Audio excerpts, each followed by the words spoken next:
Welcome to the mathematics lecture. Let's continue the chapter Mathematical Logic. Students, we have solved exercise 1.3 in last lecture. Now today we will study about algebra of statements. See here, first is idempotent law. In idempotent law, students see P and P is equivalent to P and P or P is again equivalent to P.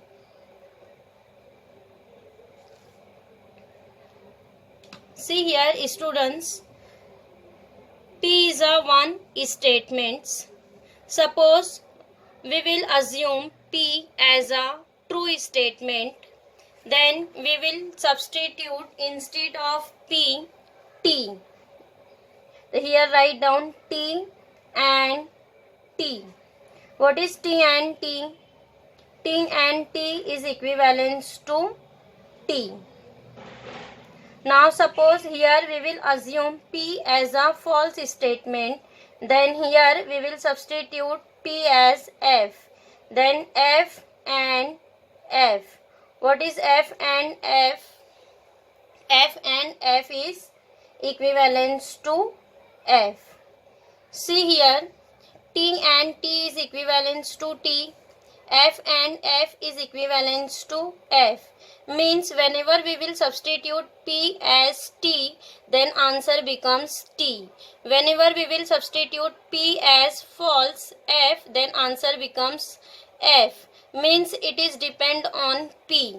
That's why in idempotent law we will write P and P is equivalent to P. Similarly, P or P is equivalent to P. This law is called as idempotent law. Getting. Now next, second one, commutative law. In commutative law, see here, P or Q which is equivalent to Q or P. Similarly, P and Q is equivalent to Q and P. We will understand this law by taking n numbers. See here, we will write students 2 into 3. What is 2 into 3? 2 into 3 is 6. We can write this 2 into 3 as 3 into 2. What is answer again? 3 into 2 is 6. Means 2 into 3 is equal to 3 into 2. This is true for the numbers. So here we will write for statements also.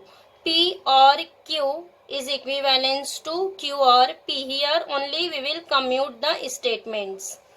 Similarly, we will write in and also. P and Q is equivalent to Q and P. This we will write as in addition also. 2 plus 3. What is 2 plus 3? 2 plus 3 is equal to 5. Again we will write 2 plus 3 as 3 plus 2. 3 plus 2 is again 5. Getting. Commutative law. Commutative law is P and Q is equivalent to Q or P, and P and Q is equivalent to Q and P. This law is called as commutative law. Now next, third one.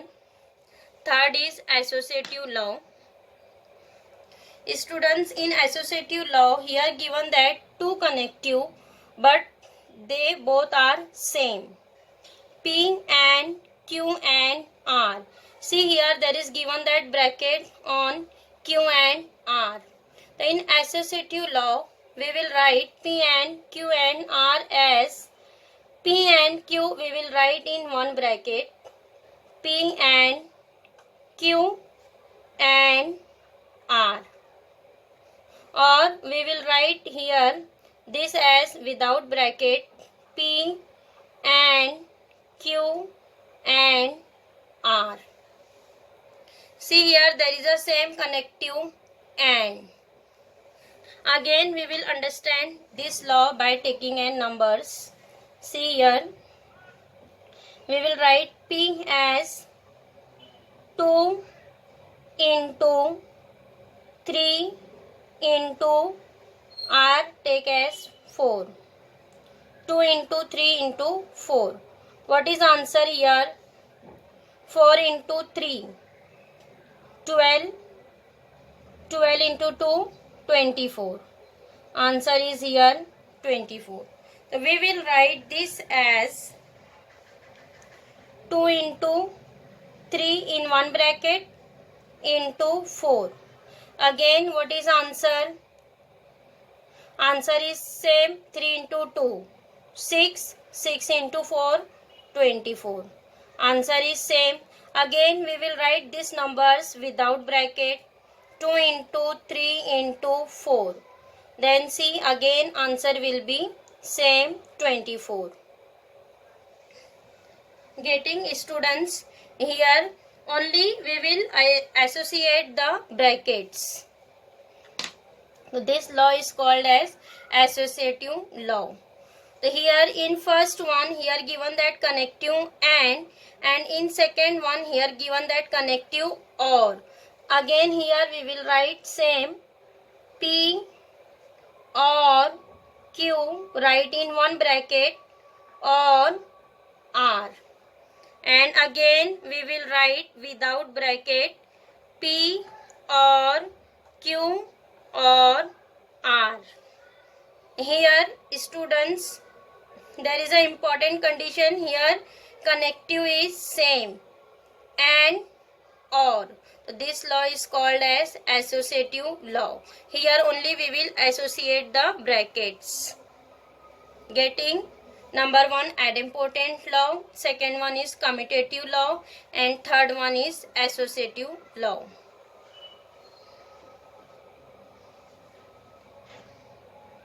Now next, fourth one, distributive law.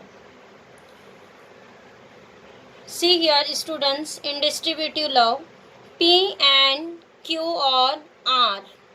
Students, here given that opposite connective and or. See, outside there is connective and inside there is connective or. Similarly, P or Q and R.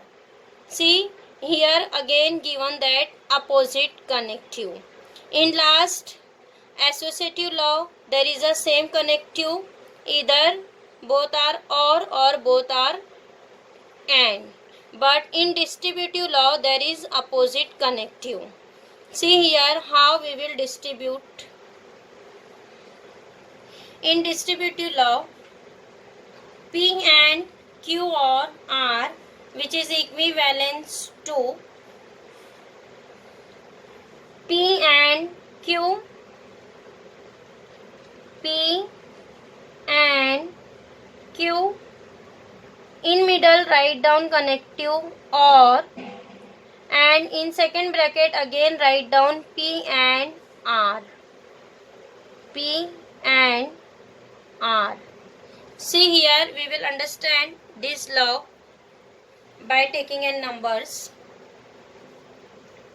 See, we will write 2 into x plus y. There is opposite sign students. Outside there is multiplication, inside there is addition. How we will expand this? We will multiply 2 both by x as well as y. Then we will write 2 into x in one bracket, 2 into x, and in middle write down plus, then again 2 into y in second bracket, 2 into y. Getting? See here, 2 into x, in middle write down plus 2 into y. Same here will apply in distributive law. See, P is 2 Q is X, R is Y. Here we will write connective and or. See here, we will write P and Q in one bracket means 2 into X, or write in middle one, and next P and R in next bracket. Here we will distribute P and with both the statements P and Q or P and R. In middle write down connective or. Getting? Now similarly we will apply here P or Q and R. Again here we will write P or Q in one bracket, P or Q. In middle write down connective and then again write down P or R in next bracket, P or R. Getting? This law is called as distributive law. In distributive law we will distribute P and with both the statements, and here we will distribute P or with both the statements P or Q and P or R. This law is called as distributive law. Getting, students, what is the difference between law number 3 and law number 4?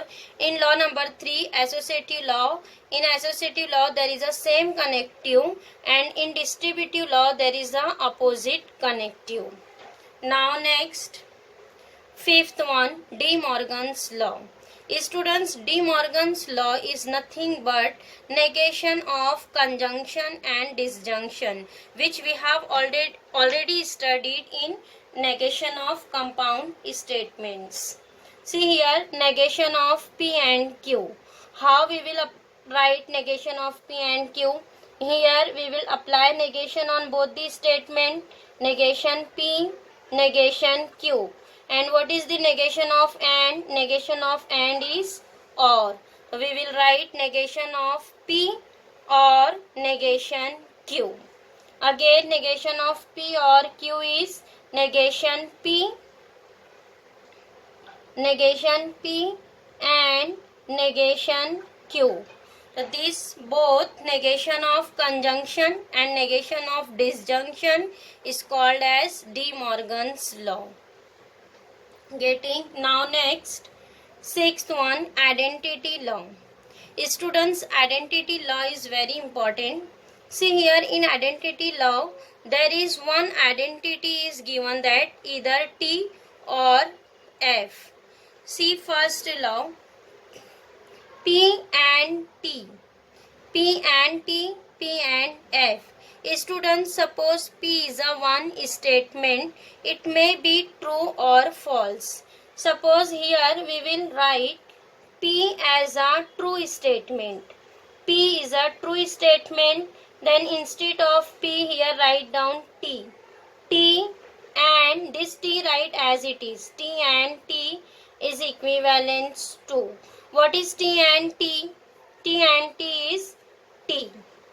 And suppose P is a false statement, then instead of P here write down F.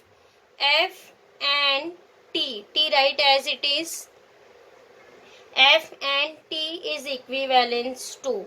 In and, students, in and whenever both are T then T, otherwise F. Means what is here answer? F. T and T is T. F and T is F. Students, see here, what is this T and F? This is the value of P. What is answer here? Whenever we will substitute P as T, then answer becomes T. Whenever we will substitute P as F, then answer becomes F. See here, both are same. Whenever we will put PT, then answer is T. Whenever we will put P as F, then answer will be F. Means it is depend on value of P. P and T, we will write P and T is equivalent to P, because it is depend on on value of P. Getting P and T is equivalent to P. Now next, P and F. Here connective is and F. Again here we will substitute P as T and F. See here, whenever we will put P as T, T and F. What is in and, students? In and, whenever both are T, then answer will be T. Here there is one identity F, then answer is F. Again we will put P as F, then F and F. What is F and F? Again it is F. Because in and, whenever both are T, then answer will be T. Here see, we will substitute P as T, F. But here what is answer? Answer in both, answer is coming F. In both the condition, answer is F. Means answer is depend on second identity. Whenever we will put T, answer is F. Whenever we will put T, P as F, then answer is again F. Means answer is same F. Either P is T or P is F. Answer is same F. Means here in P and F, what is answer? P and F. Answer is F. Means simply see here in and, whenever both are T, then answer will be T. Here directly one identity is F, then we will write directly answer F. Because in and, whenever both are T, then T, otherwise F. So here write down otherwise condition F. Getting? Now next, P or T. P or T, P or F. P or T. Again students, in or, whenever both are F, then F, otherwise T. So see here there is one identity T is given, that means answer is coming T. Because in or, whenever both are F, then F, otherwise T. Answer is here T. Suppose here we will substitute P. What is P? P is T. Then T or T. What is T or T? Answer is T. And whenever we will put P as F, then F or T. What is F or T? F or T is again T. Because in or, whenever both are F, then F, otherwise T. So here we will write otherwise condition T. Getting? Similarly, see in last one, P or F. See here there is one F. So it is depend on P. Whenever we will substitute P as T, T or F. What is T or F? T or F. In or, whenever both are same or F, then it is F, otherwise T. Here answer is T. Similarly, whenever we will put P as false, F or F. What is F or F? F or F is F. See here, whenever we will substitute P as T, then answer is coming T. Whenever we will substitute P as F, then answer will be F. It is depend on value of P. What is P or F? P or F is equivalent to P, because it is depend on value of F. Getting, students? This is called as identity law. In identity law, see these two, P and T, P or F, P and T. In and, one identity is T is there, means it is depend on P. If P is T, then answer will be T. If P is F, then answer will be F. That's why here we will write as P. In or also, P or F. P or F, whenever P is T, then answer will be T. Whenever P is F, then answer will be F. So here we will write as P. Here P and F. In and students, whenever both are T, then T, otherwise F. So here one entry is F. That's why we will write here directly F. In P or T, or also students, whenever both are F, then F, otherwise T. Here one entry is T. That's why here we will write directly T. This all four equivalence is called as identity law. Students, identity law is very important. This is called as identity law. Getting students here distributive law, De Morgan's law and identity law.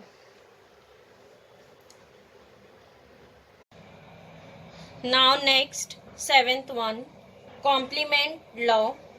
Students, in complement law, here given that P and negation P. P and negation P. P or negation P. See here students, there is a complement of each other. Here given that P negation P. Here also P negation P. See here P and negation P is equivalent to F. P or negation P is equivalent to T.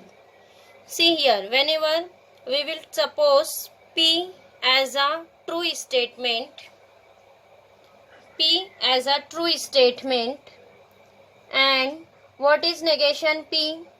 Negation P means negation of T.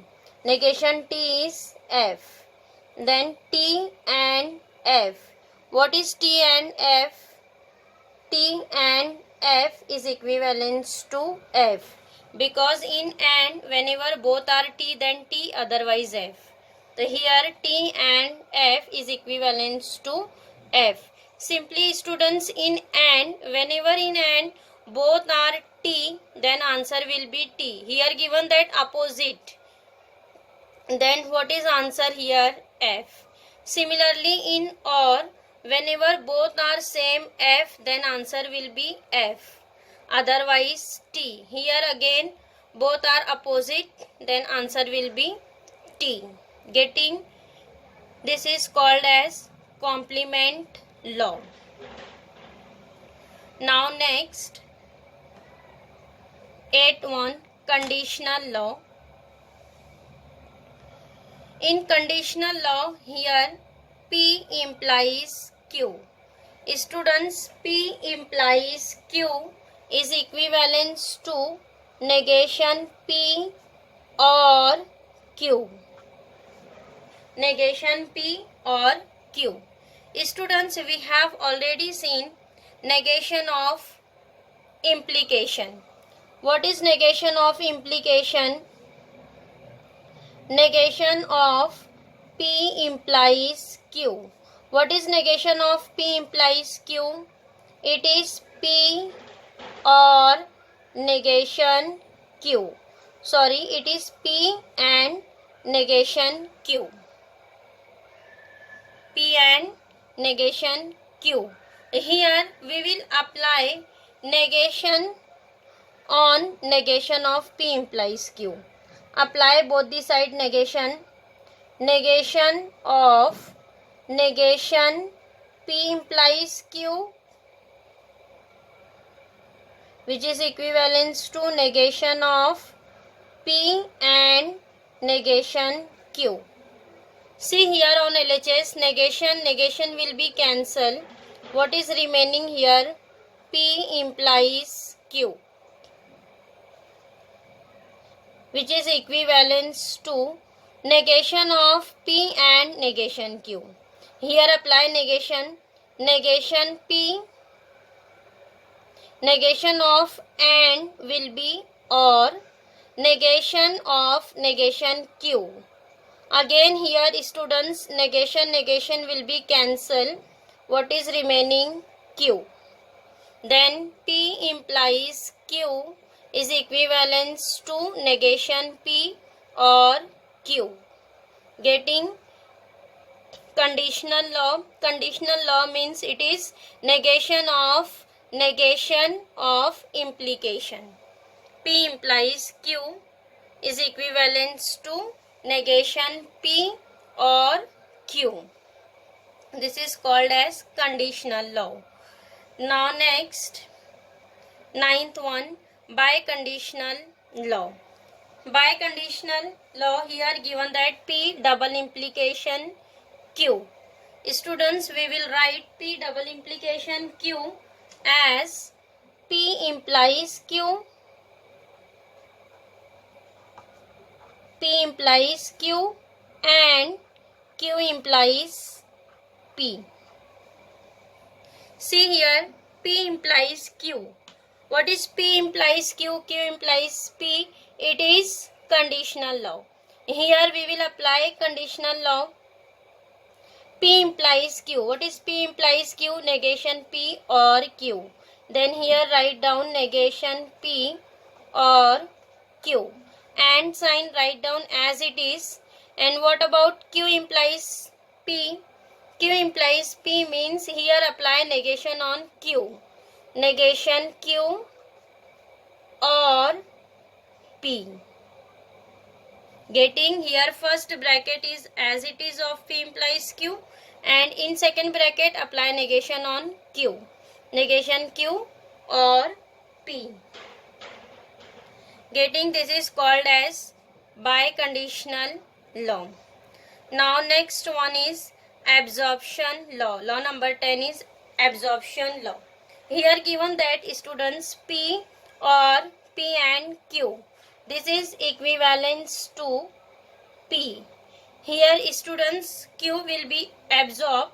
Here we will write P or P and Q is equivalence to P, and P and P or Q is again equivalence to P. This is called as absorption law. Students getting complement law, conditional law, biconditional law and absorption law. So here students algebra of statements are completed. In next lecture we will solve exercise 1.4 which is based on algebra of statements.